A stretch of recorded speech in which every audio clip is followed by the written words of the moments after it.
Dennis Root said there's no other option for the defendant.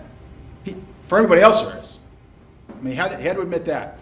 He could have done other things, but he said for the defendant, there wasn't another option. But consider this.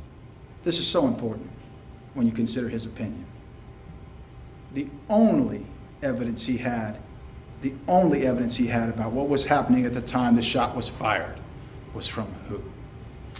State question. The testimony of defence witness Dennis Root is here in the audience tonight. Also joining us, CNN contributor and the New York Times op-ed columnist Charles Blow and former prosecutor John Q. Kelly. And if you want to join in, you can just tweet me at Piers Morgan. Lots of tweets coming in with lots of opinions. It's dividing America. Dennis Root, let me come to you. You gave this testimony in which you basically implied that the only course of action that was left open to George Zimmerman was to take out his gun and shoot Trayvon Martin.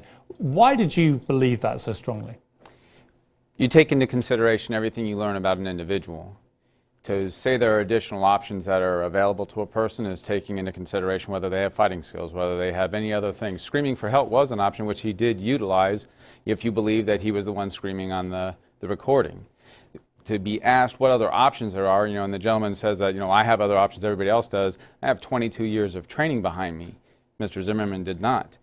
So to say what options he had physical skills. But he's the older guy, he's a bigger guy. It's a fight, there are no weapons other than his gun. He's up against a 17-year-old kid who's doesn't know what's going on, he's walking home. Surely there's another option than pulling out a gun and shooting him dead, isn't there? The main concern that you have is everybody makes the presumption that it's just a 17-year-old kid walking home. None of us, but that's what he was. None of us, including myself, know exactly how the altercation began and ended up where it was.